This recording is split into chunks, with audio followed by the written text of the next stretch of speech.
Now, the trial is about to start over 4 U.S. men accused of plotting to bomb 2 Bronx synagogues and shoot down U.S. military airplanes. The men face 8 charges, including conspiracy to use weapons of mass destruction and to acquire and use anti-aircraft missiles. We can now cross live to our Washington, D.C. studio, where Priya Sridhar is with the investigative journalist Webster Tarpley. Now, Priya, looks like these 4 men are facing accusations on many fronts. That's right, and I'm joined by investigative journalist Webster Tarpley right now, and he has some of his own theories about what's really going on with this case. Webster, thanks so much for joining me. Thank you. So first of all, tell me what's going on here. What's behind this whole story? This is another production from a long-standing FBI theater of the absurd. It's a circus. It's something that we've seen again and again. They are reaching the bottom of the barrel in terms of the available patsy pool, so it's getting hard to have that willing suspension of disbelief. These are now the 4 Bronx bombers. 3 U.S. citizens, 1 Haitian. They're all very poor, poverty-stricken, mentally impaired black men, ex-convicts, probably converted to Islam in prison, probably by an imam who is also from the FBI, had a recruitment operation going on in there.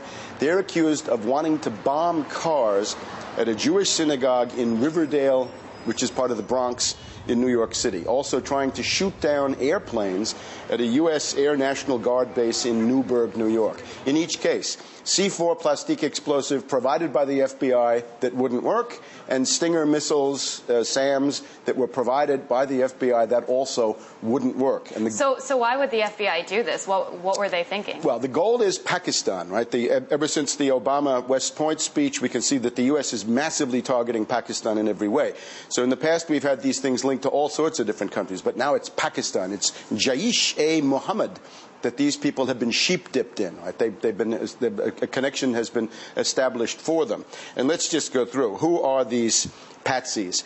James Cromity, described as a wannabe terrorist of limited capacity and limited means. Laguerre Payen, I guess he's the Haitian. This is, according to his own lawyer, mentally challenged, taking medicine for schizophrenia, a low borderline IQ, in other words, a moron. Right. Of the other 2, one is a purse snatcher, one of them was stupefied on marijuana the day of the big attack. And so how could, targeting cars outside of a synagogue, tell me the connection between that and Pakistan? Well, because you're going to whip up tremendous hysteria, Islamophobia, but not the Bush-style Islamophobia against Iran or Iraq or whatever that was, but now it's got to be directed against Pakistan, and that's the connection that they've created. The way they did this was the FBI provocateur involved is a guy called Maqsood. His real name, I think, Shahid Hussein, variously described as fishy and creepy. So he comes on the scene. These poor guys have just been released from prison. They're destitute. He comes on the scene with money, jobs, cell phones, computers, rent money, money to buy dinner, and he tells the principal, Patsy Cromity, brother, whatever you need, you're going to get from me. So it's really an open and shut case. According to the Associated Press, these people are amateurs.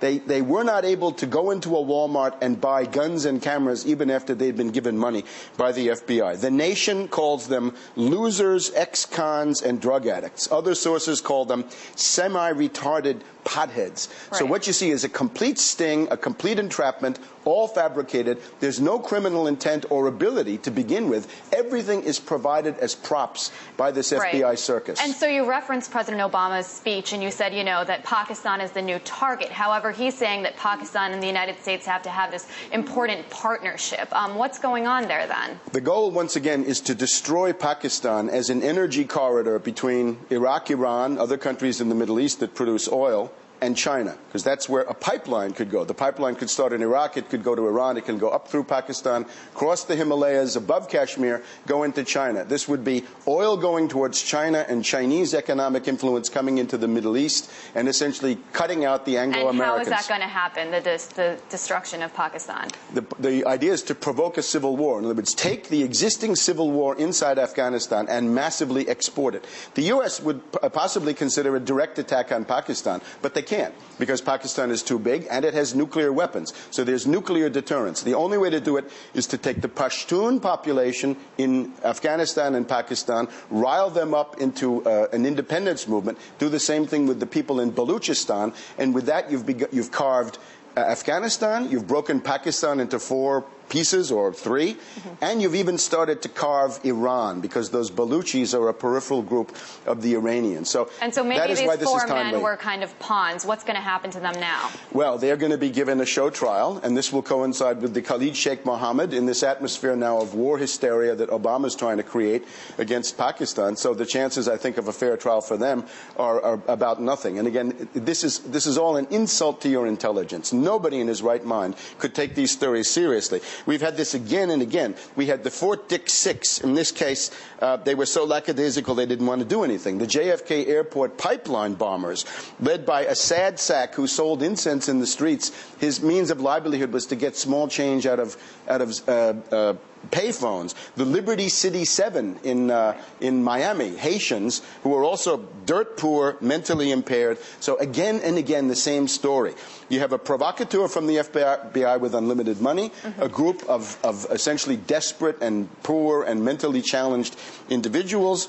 Bring in some junk weapons, and you've got a case, and you can inflame public opinion and direct that against your foreign target, which is what they're doing in this case, and it's Pakistan. Thank you so much, Mr. Tarpley. Well, we'll certainly be keeping you updated on that case, but for now, it's back to you guys in